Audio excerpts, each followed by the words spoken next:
Listen, social poverty is real, and it's brutal because it looks like the opposite on the outside. You're surrounded. You've got contacts, group chats, co-workers, brothers, a calendar full of noise. And yet, when something actually hits your life, you realize you don't have people. You have access. That's the difference.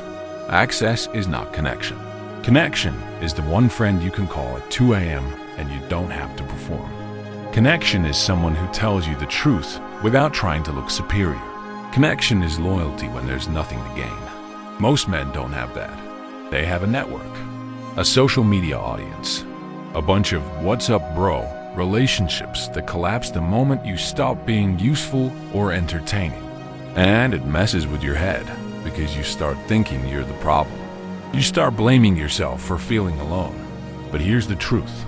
Modern life is designed to give you constant interaction and almost zero intimacy. You talk a lot. You say nothing. You share memes. You hide your pain. You're fine. Everyone is fine. Meanwhile, inside, it's empty. And that emptiness makes men do stupid things. They chase validation. They chase women like a band-aid. They chase parties because silence feels like a threat. They chase status because respect feels safer than closeness. Or they shut down completely and call it peace. None of that is peace. That's coping. Mini challenge. Open your contacts right now and ask yourself one question. If my life fell apart this week, who would actually show up? Not who would react to a story. Not who would send a laughing emoji. Who would show up? Write down the number.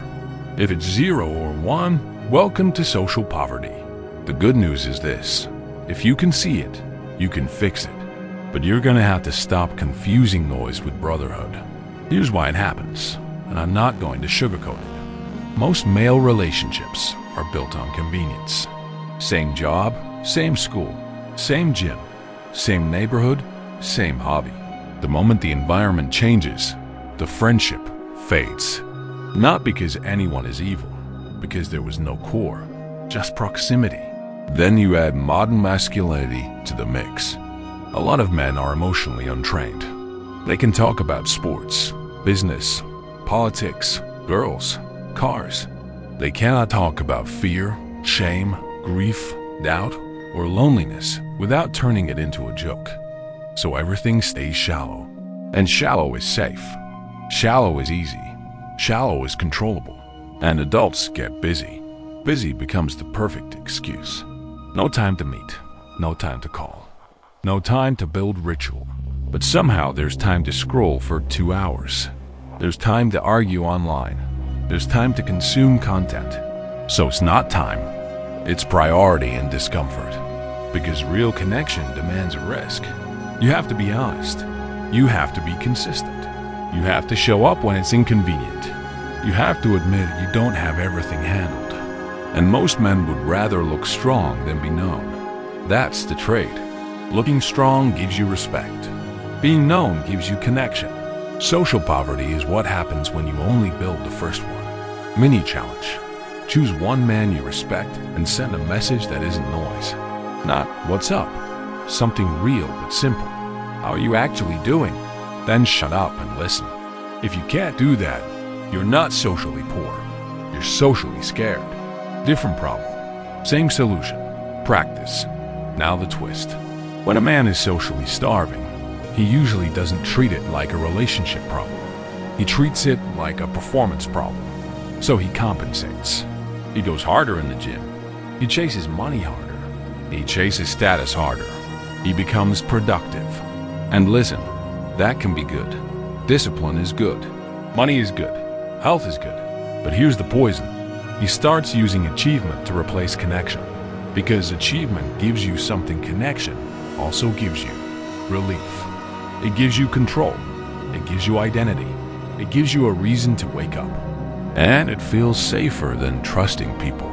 So the man builds a life where he's respected, but not supported.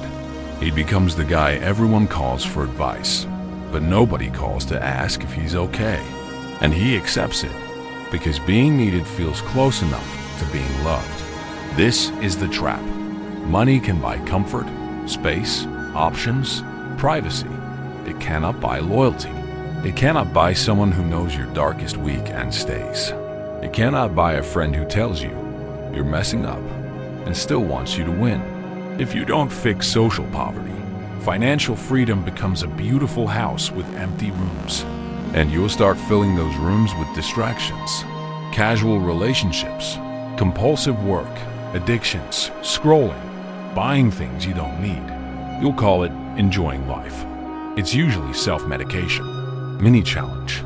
Ask yourself what you're really chasing. Is your grind building freedom, or is it avoiding vulnerability? Be honest. Most men don't need more ambition. They need more truth. So how do you rebuild connection without becoming needy or soft? Simple. You stop trying to have many, and you start trying to have real. Step 1. Filter. Stop calling everyone bro. That word is cheap now. You want 2 or 3 men with character.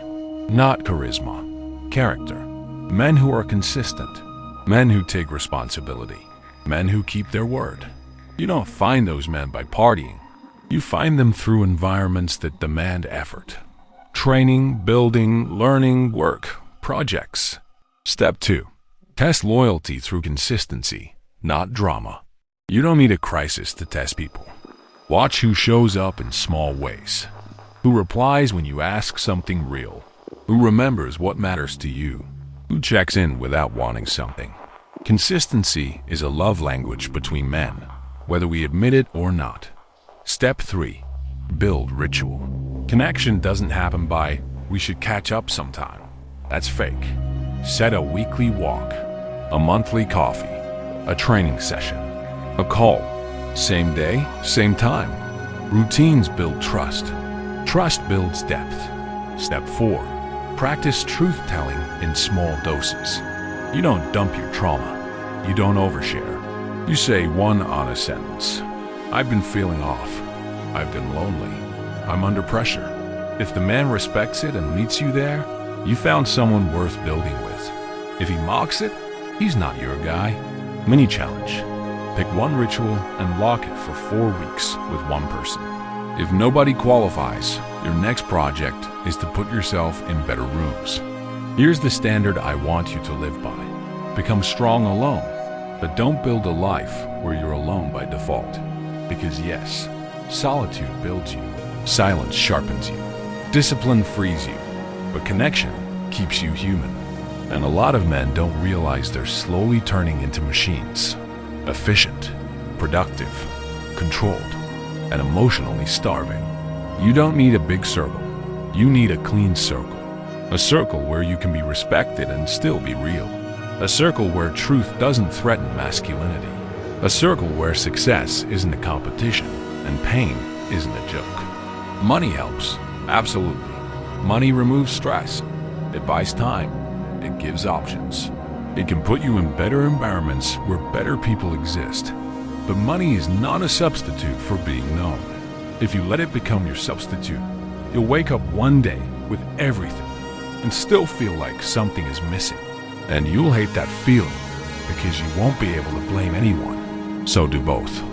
Build your finances and build your friendships. Build your body and build your rituals. Build your business and build your character. A complete man doesn't choose one lane and call it enlightenment. If you want comfort, shallow talk, and endless, what's up, bro friendships?